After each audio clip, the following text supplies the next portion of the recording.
Hello again, guys. It's Gregola Productions here, and welcome back to my 1963 Big Ben Style 7 service. Talk tick, talk tick, and talk tick. Well, now it's almost 12 o'clock and I'm here in the studio. Should I stay or go back home? I don't know what to do. One thing that I know for sure, that girl and I are through. Still hearing tick-tock, tick, tick-tock, tick-tock, tick, tick-tock, tick-tock, tick, tick-tock, tick. Talk tick, talk tick, and talk tick. Tick-tock, tick.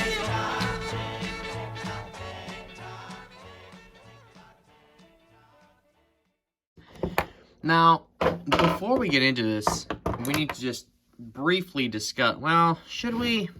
I think we'll bring it over here just for the fun of it. Now, I know I'm far away now, and you can hear me rustling around with different things. Just bear me a moment here, viewers. All right, here we go. So, a lot of you, you're seeing this for the first time. You're seeing this movement probably for the first time. You've got one of these clocks. What the heck is this? Well, what you're looking at is the original Big Ben Loud Alarm movement. When are you from? 1928. Yep. So this would have been in the Style 2, or possibly Style 1 Big Ben. Probably a Style 2, though, I'm guessing. And the reason I've even got this here is just to show you, side by side, how much of a cost cut has happened. This thing was available from 1908 to 1956. This movement had a long run. And then we have this, which is way smaller and way simpler. And instead of two springs, there's only one driving the entire movement and driving all of its functions. Both of these movements are great in their own rights, but this would have been more expensive to produce, and Westclox was dealing with foreign imports at the time, taking their business away. And to be honest, this isn't even that bad of a cost cut, really, because this is really great. This is a great movement on its own. So, yes, and as you saw in the last episode, hopefully you saw it, there'll be a playlist in the description. If there isn't a playlist in the description, that means I haven't added it yet, but there should be a playlist in the description containing the entire series, whether it is finished or not. But it should have, the final episode of the series will have a final in the actual video title. Anyways, I'm rambling about nonsense here. Let's get this thing open. Well, it is open, but apart. How about that? So, the hard part is over. And before we actually look at this thing, let's inspect the pivots here. That one's a little worn. We're not going to do anything about that. Always check the pivots of your clocks before you pull them apart, just to make sure there's no issues. Yeah, this one has suffered a little bit from pivot wear. Let's see if we can... Unless that's just an oil stain. What is that? Is that a hole or an oil stain? Oh, that's an oil stain. Wow. Whew. Okay, that's good. That's just an oil stain and not an actual hole in the plate elongating that pivot. That would be annoying. And I don't know how accurate this thing would be if that was the case. But yeah, that one there has definitely suffered from disgusting old oil in it. So yes, when you get one of these clocks, don't, if you can, take it apart all the way to get it to actually work right, because you're never going to be able to clean something like that, from a top view. You can take all the toothpicks and stuff you want. You won't be able to actually get in there and clean it properly. And yeah, I know it's moving from side to side. As I said, viewers, we're going to leave it because I don't have the equipment to take that apart. Or not take that apart, sorry. Rebush that. So here are our pillar nuts. And we'll just get them off. As I said, viewers, or as I may have implied somewhere in here, that this is a very nut and bolt principle here. Like most of these applications. Let's not do that. There we go. Oh. There we go. Just get it started and then unscrew it. Now, for those of you who have these movements and you don't want to take the grommet here apart and rip it off the nut here, I completely understand because it's really on there. We're going to try and get in here with a wrench and see if we can get her off. It's going to be a nuisance, is it? Oh, shoot. I don't know how this is going to work, viewers. Oh, okay. I guess it does want to work. I think we did get it somehow. Yeah, just try and aim for the actual,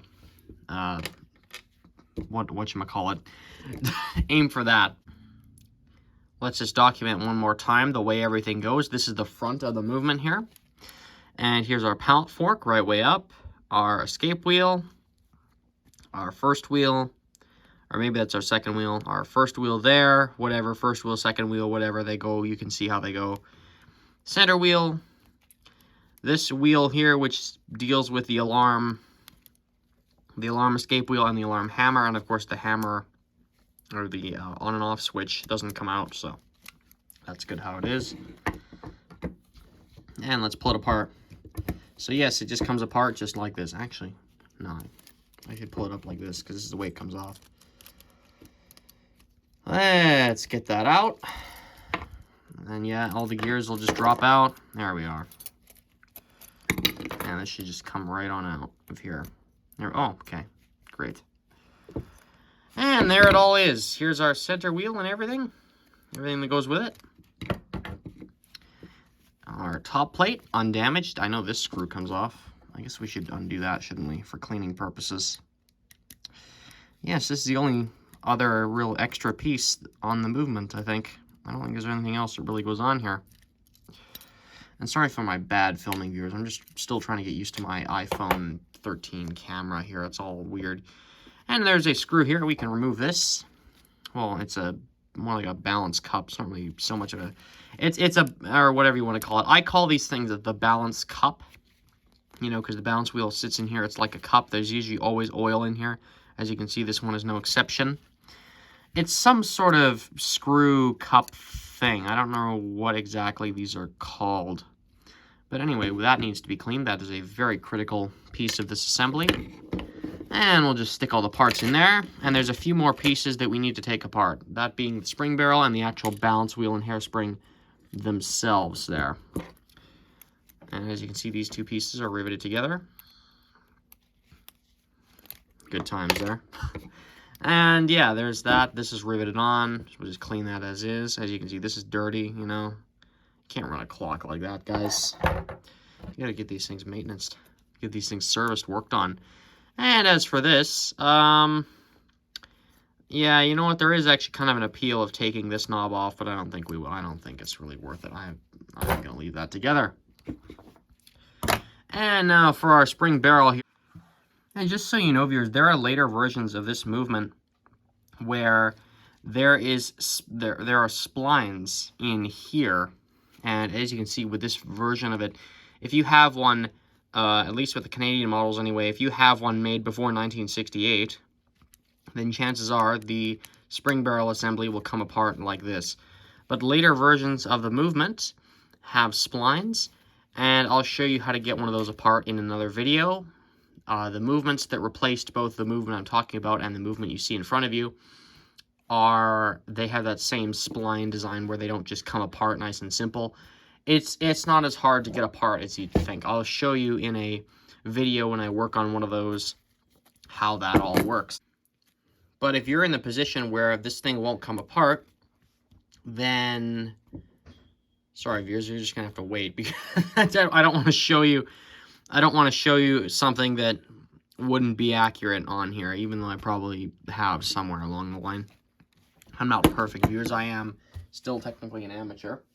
So anyway, as you can see, I'm wearing gloves to get this spring out, and I am also going to wear goggles just in case the spring decides to leap out, which isn't entirely unheard of. I'm sure some of you would know all about that, and I don't know where my goggles went. Terrific. Okay, I've got actual safety goggles here. These are impact-resistant goggles. These fit over my glasses. So I'm going to be using these just in case the spring decides to leap out and hit my face. At least it won't break my glasses or hurt my eyes, okay? So for the non-pressed-together version of this, you just turn this backwards like that. And as you can see, there's a hook on here. There's a hook on the end of this mainspring. That's how it comes out. It's very simple. This is a very typical spring barrel. It's really nice. This is a big spring. We're just going to grab it like that, pull it out somehow, and just take it out kind of coil by coil. But yes, this spring needs to be cleaned, viewers. And we're just going to slowly get it out. No rush. And this is very kind of flexible mainspring here. Oh, we're almost out. And as you can see, it's hooked on like that. We just need to push this forward. Oh, or it'll just fall off like that. And there is our spring barrel disassembled. So, yeah, no, as I said, there's a later version where instead of having a flat kind of space here, there's splines. It's bizarre. But on this earlier version, this is much simpler. I think serviceability was more of a thing everybody had in mind with this. That's very satisfying, isn't it? Even that later version isn't that bad to get apart. It's not really that hard. You just kind of hammer it just from the back. That's how I always do it, with some sort of piece of brass or something protecting this. Once again, viewers, don't try that at home. I'll show you in the video so you can actually see what the heck we're doing. And hopefully I get to do that fairly soon because, you know, I'm moving kind of from this movement onwards in this frame of what came after what, you know what I mean? Anyway, there's our mainspring. Terrific. Here's our hairspring and balance wheel. And these guys need to be separated for the cleaning purposes here. So as you can see, our hairspring and balance wheel, at least the balance wheel is dirty. I don't know about the hairspring, but we're probably going to clean it anyway. Because I don't know why you wouldn't, you know. We're going to have a look at that. Looks a lot like a Style 66 balance, doesn't it? Plus hair. Nice. You can see our impulse pin. And there's where that is. And here's how the hairspring is positioned on the balance. And there it is on a scale of, you know, what position is it in. Ooh, it's actually... Is it slightly bent? It's kind of slightly angled down. Interesting. Not by much, but just ever so slightly. I think I'm going to leave that as is. I don't think I'm going to really do anything about that because I don't know what purpose that would, or what kind of gain, or, you know, I don't think it would gain much if we did try and make that straighter.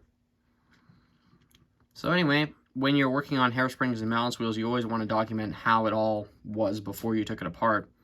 Because if you get this on the wrong height, you know, you got this whole area here to put this hairspring on. If you get it too high, it'll be up against the top plate, and if you get it too low, it won't go in the regulator. So it's important that you at least document, you know, how this goes together. And how do we separate those two pieces? Yes, that hairspring is very sensitive. You don't want to wreck that because rebending is a pain in the neck. But we're going to still try and rebend some messed up hairsprings in another video series. So what we're going to do, get the hairspring, you know, get the balance wheel in an area where it can be flat, like this. You know, I got 2 blocks of wood, and I can do that. Good times. And yeah, and then get our impulse pin straight somewhere in there. Get a pair of needle nose pliers.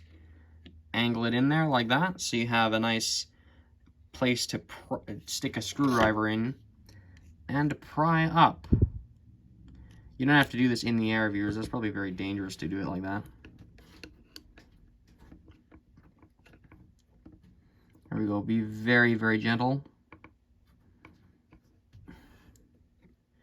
And there's our hairspring off. That's how I always get rid of these things. And viewers, that's all I'm going to do for this episode because I don't want my videos to be stupid long. So, that is disassembling a Big Ben Style 7 movement. I know it's not that complicated. Getting our mainspring out of its barrel and separating the hairspring from the balance wheel without ruining it. Because this is very easy to ruin. So let's not ruin it, shall we? Until the next episode, viewers, this is me signing off.